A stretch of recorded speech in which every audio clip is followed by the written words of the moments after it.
네, 오늘은 새로운 화폐로 주목받고 있는 비트코인에 대해서 이야기를 나눠보겠습니다. 먼저 비트코인의 탄생 배경에 대해 한번 살펴볼게요. 5000년 전 이집트인들은 금과 은을 그들의 주된 화폐로 사용하기 시작했습니다. 하지만 그들이 사용하던 금과 은은 고른 크기와 무게와 순도가 아니었고 교환이 자유롭지 않았습니다. 가격을 정확히 정할 수가 없었죠.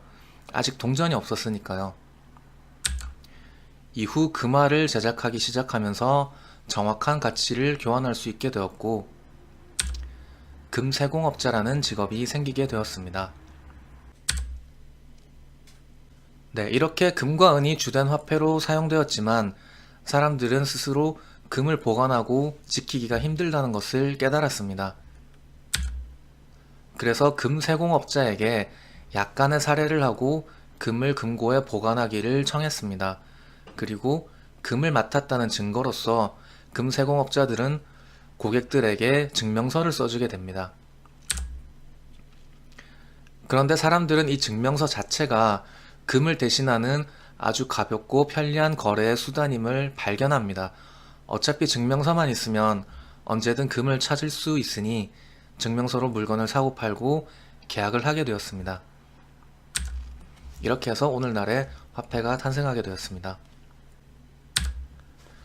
금세공업자들은 금을 보관하고 있다는 증명서를 써주기는 하지만 실제로 금을 찾아가는 사람은 거의 없다는 점을 알게 됩니다. 그래서 이들은 실제로 자신이 보관하고 있는 금보다 더 많이 증명서를 발행해서 스스로 집도 사고 땅도 사며 부를 축적하기 시작했습니다. 이를 깨달은 고객들이 찾아와서 항의하자 금세공업자는 수익 중 일부를 고객에게 나누어 주는 것으로 합의를 보게 됩니다. 이것이 오늘날 예금이자의 기원입니다. 네, 오늘날에도 은행은 존재합니다. 그리고 화폐도 역시 존재하죠. 하지만 과거처럼 금을 보관하는 것에 대한 증명서의 형태가 아닌 화폐 그 자체로서만 사용되고 있습니다. 오늘날의 화폐는 중앙은행에서 임의로 생산하여서 화폐 물량을 조절할 수가 있습니다. 이는 무엇을 의미할까요? 네, 대부님께서 돈 가치의 변동. 그렇죠. 돈 전체량이 바뀌니까 가치의 변동이 있을 수 있겠죠. 게임 파티님께서 그건 모의고사 비문학에 나온 내용이네요. 아, 그래요? 요즘 모의고사에는 그런 문제도 나오나요? 네. 중앙은행에서 임의로 화폐 물량을 조정한다는 것은 화폐의 가치를 중앙은행에서 통제할 수 있다는 그런 의미가 되겠죠. 실제로 돈의 물량이 많아진다는 것을 인플레이션이라고 부르는데 예전에 과거 역사를 되짚어 보면 그런 적이 있어요. 독일이 전쟁 끝나고 나서 그 패전국으로서 그 보상을 한다고 다른 국가들에게 돈을 이렇게 보상하기 위해서 그거를 마구 찍어냈대요. 독일 중앙은행에서 다 찍어내서 그걸로 보상을 하니까 그 시장에 돌고 있는 화폐량이 너무 많아가지고 화폐 가치가 급격하게 떨어졌대요. 얼마나 떨어졌냐면요. 뭐 쌀을 사려고 그 가는데 쌀값이 어마어마하게 비싸서 화폐를 수레에다가 싣고 갔대요. 수레에 한 가득 화폐를 싣고 가서 쌀을 하나 교환하는데 근데 더 충격적인 거는 그 사람이 쌀을 줄 테니까 이 화폐는 필요 없고 그 네가 가져온 그 수레를 달라 이랬대요. 왜냐면은 그만큼 화폐 가치가 떨어지니까 물건이 오히려 더 가치가 있는 거죠. 그래서 끌고 온 그 수레를 가져가고 막 그럴 만큼 그 화폐 물량에 따라서 인플레이션이 일어나고 화폐 가치가 많이 좌우된다는 거죠. 그게 무슨 의미냐면요. 여러분들 주머니에 실제로 뭐 만 원이 있어요. 만 원은 여전히 여러분 주머니에 그대로 있는데 은행에서 돈을 더 많이 찍어내게 되면은 여러분이 가지는 그 만 원의 구매력이 달라져요. 예전에는 새우깡을 그걸로 뭐 10개? 맞나? 10개 살 수 있었다면 나중에는 그걸로 한 2개, 3개밖에 못 사게 되는 순간이 올 수 있어요. 만 원은 그대로 유지되는데 구매력이 바뀌는 거죠. 금이나 은은 지구상에 매장량이 한정되어 있어서 화폐처럼 누군가가 임의로 찍어낼 수가 없습니다. 이와 같이 오랜 세월 속에서도 그 가치를 유지하는 특성을 지녀야 돈이라고 볼 수가 있는데요. 이러한 화폐의 한계를 극복하기 위해서 2008년 10월 사토시 나카모토라는 가명을 쓰는 프로그래머가 온라인 암호화폐 비트코인을 개발하였습니다. 이 화폐를 이용하면 중앙은행 없이 전 세계적 범위에서 P2P 방식으로 개인들 간 자유로운 금융거래를 할 수가 있는데요. 그 생산량이 2100만 개로 최종 한정됨으로써 금과 은처럼 돈의 특성을 지닌다고 볼 수 있습니다. 디지털 골드라는 별명도 지닌 이 비트코인에 대해서 다음 장에서 자세히 알아보겠습니다. 네, 이번에는 비트코인의 특성에 대해서 자세히 알아보겠습니다. 실제 비트코인 채굴 과정에서는 SHA-256이라는 해시 함수가 사용됩니다. 어떤 숫자나 텍스트를 입력하면 256비트로 이루어진 이진수 값을 출력하는 함수인데요. 비밀번호나 중요한 내용을 암호화하기 위해서 사용됩니다. 이러한 해시 함수의 특징은 입력값으로 출력값을 구할 수는 있지만 출력된 내용으로부터 입력된 내용을 거꾸로 유추하는 것은 거의 불가능하다는 점이죠. 그래서 동일한 입력에 대해서는 언제나 동일한 값을 출력합니다. 이 해시 함수를 이용해서 어떻게 비트코인을 채굴하는지 그 과정을 한번 살펴볼게요. 누군가 컴퓨터를 실행해서 비트코인 채굴 작업을 시작하면 비트코인 공식 사이트는 일정한 길이의 텍스트를 전달해 줍니다. 이 텍스트에 채굴자가 none라고 불리는 임의의 메시지를 추가해서 추가된 이 전체 메시지를 해시 함수에 넣습니다. 출력된 해시 값이 공식적으로 정해져 있는 목표치보다 작은 값이면 비트코인을 획득하게 됩니다. 이때 사용한 nonce 값이 정답이 되죠. 이처럼 비트코인을 채굴한다는 것은 정답을 찾기 위해 nonce 값을 바꿔가면서 해시 함수에 대입하는 단순 반복 노동입니다. 비유하자면은 마치 당첨될 때까지 복권을 반복해서 긁는 것과 비슷하다고 볼 수가 있겠죠. 여기서 비트코인 프로그램은 목표치 n비트 값을 주기적으로 조정해서 채굴 난이도를 변경합니다. 발행될 비트코인의 총량은 2100만 개로 한정되어 있습니다. 비트코인 프로그램은 목표치 값을 조정하여 채굴 난이도를 설정합니다.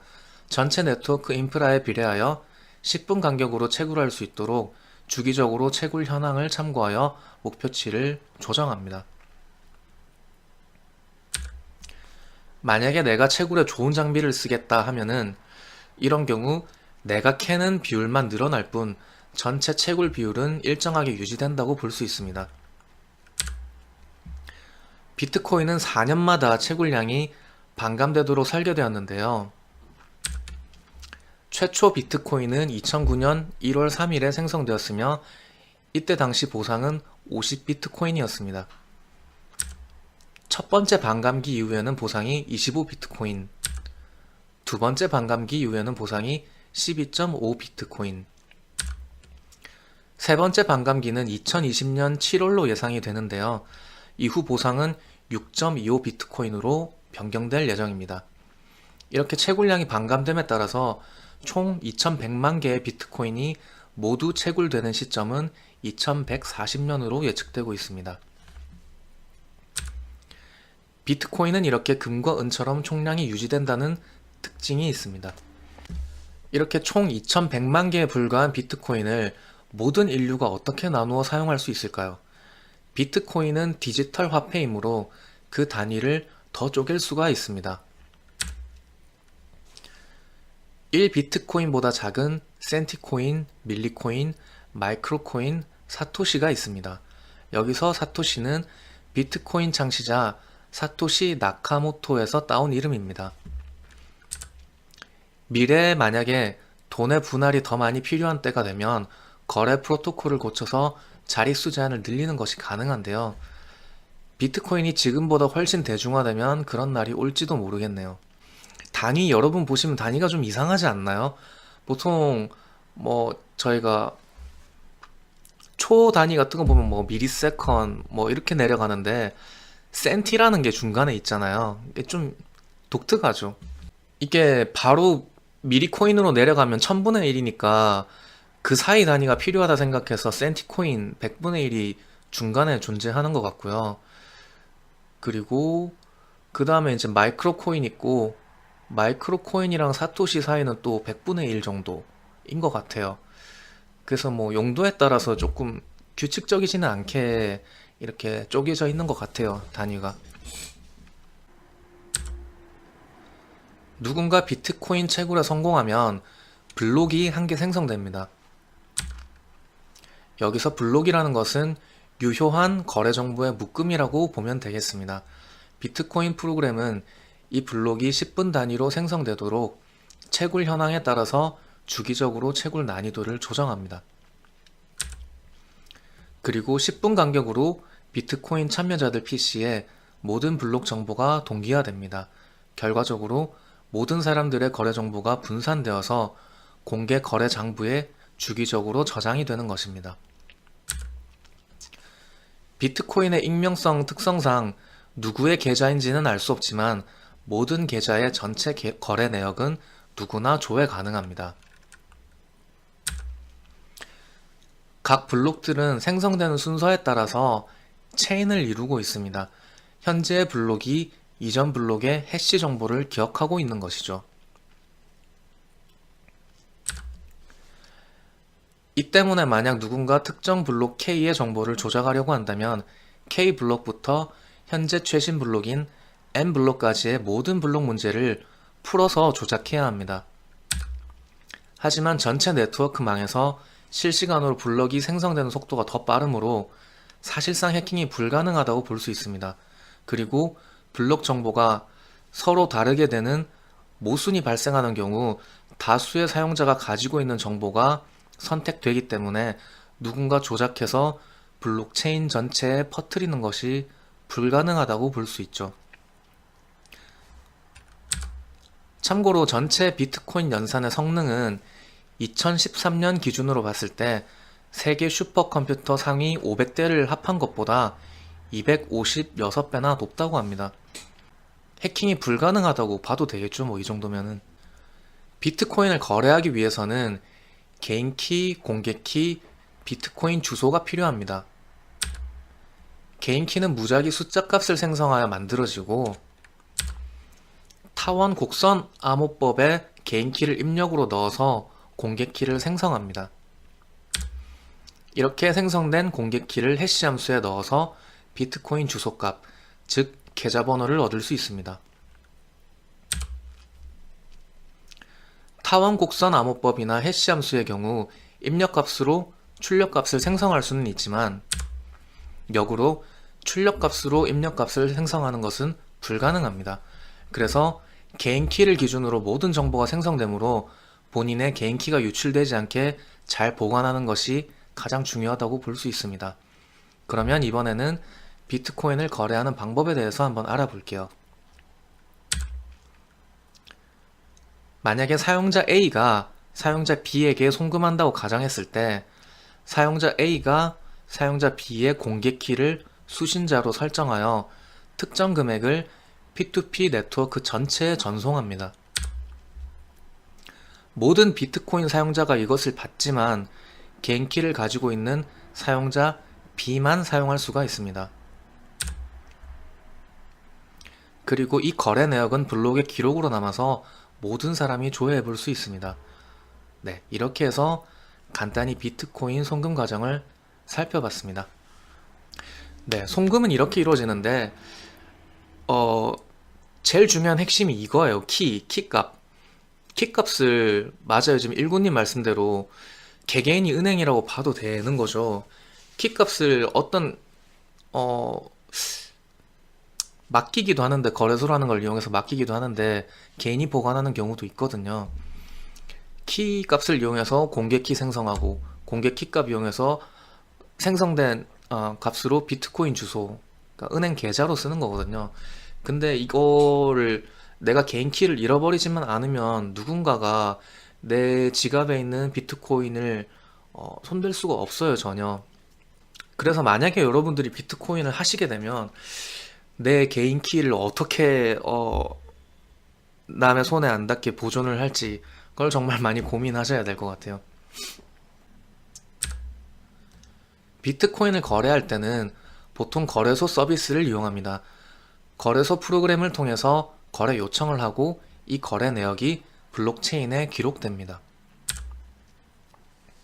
앞서 살펴본 것과 같이 이 블록체인 자체는 구조적으로 해킹이 불가능하지만 문제는 거래소 서버에 저장된 개인정보입니다.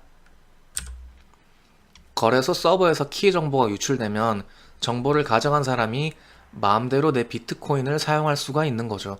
비트코인의 익명성 때문에 키 정보가 유출되면 내가 그 비트코인의 유일한 소유자라는 것을 증명할 수가 없습니다. 그래서 일부 사용자들은 키 정보를 거래소 서버에 저장하지 않고 자신의 휴대폰에 저장하기도 합니다. 하지만 이 경우 그 휴대폰을 잃어버린다면 해당 계좌의 비트코인을 영영 사용할 수 없게 된다는 단점이 있습니다. 오명호님께서 지진으로 인터넷망이 파괴되면요. 지진으로 파괴됐을 때, 만약에 그 블록 하나하나를 봤을 때 모든 블록이 일시에 파괴될 확률은 거의 없다고 볼 수 있어요. 그래서 살아남은 블록이 있잖아요. 그러면 인터넷망이 다시 재구축됐을 때 살아남은 블록망의 온전한 정보가 다시 퍼져나가서 모든 블록에 동기화될 거예요. 네. 그리고 너무 좀 깊은 내용일 것 같아서 제가 자료에는 안 넣었는데 부연 설명을 하자면 여러분 그런 생각 해보셨어요? 블록체인망에서 새로운 블록이 10분 단위로 생성이 되잖아요. 10분 단위로 전 세계적으로 누군가가 그 암호 문제를 풀어서 비트코인을 획득한다는 건데 이럴 수도 있는 거잖아요. 그 동시에 거의 동시에 한국에서 한 명이 뭐 4만 뭐 123번째 문제를 풀었어요.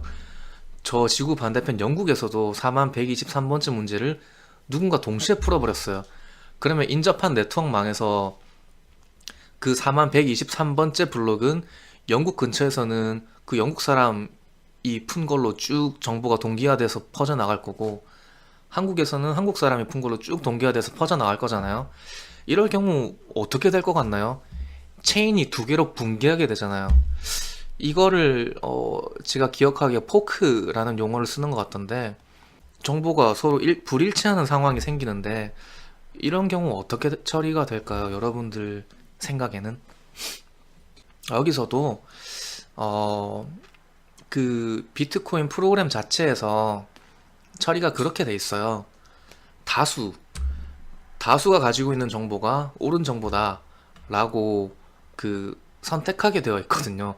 그래서 블록체인망에 더 빨리 퍼진 쪽이 그 선택받아요. 그러면은 그보다 적게 퍼진 정보는 나중에 도태돼 버리거든요. 그래서 걔가 캔 거는 결국은 네, 사라지는 거예요. 그래서 더 많이 퍼뜨린 쪽 그 블록이 실제 사용할 수 있는 블록이 되면서 그 사람만 채굴한 게 되는 거죠. 네.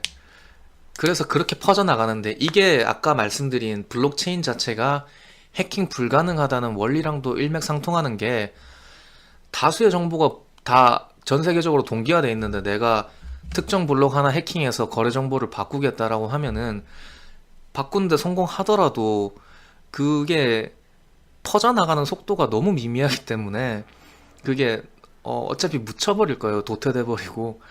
그래서 전 세계에서 실시간으로 캐고 있는 정보보다 더 빠른 컴퓨팅 파워로 일부 세력이 그 모든 거를 뒤바꾼다는 게 뭐 구조적으로 불가능하다고 볼 수 있겠죠.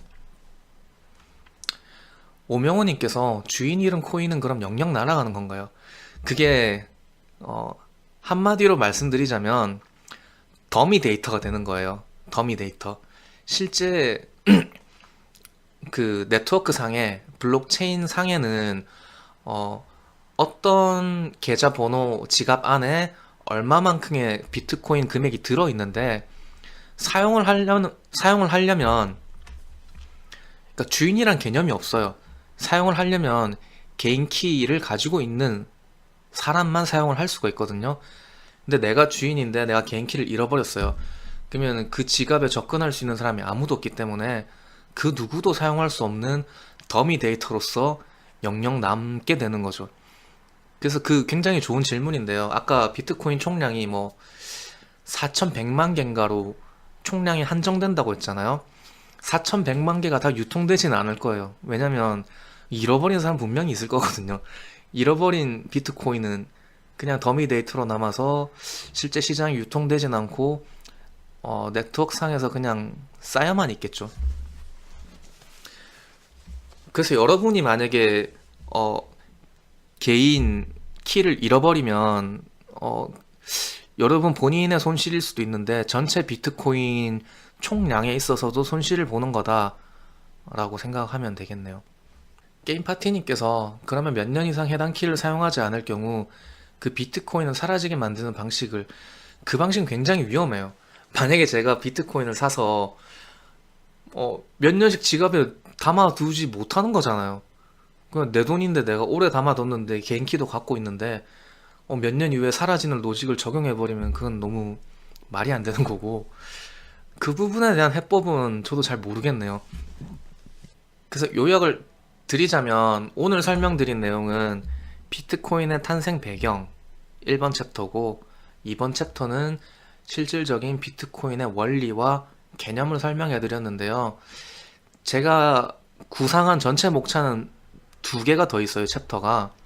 하나는 비트코인에 또 어두운 이면이 있고 또 하나는 과연 미래 화폐로 비트코인이 사용될 수 있을까에 대한 게 있는데요. 그 두 개는 다음 시간에 이어서 해야 될 것 같아요. 다음 시간에는 그 두 개 챕터에 대해서만 준비해서 방송에서 한번 해볼게요.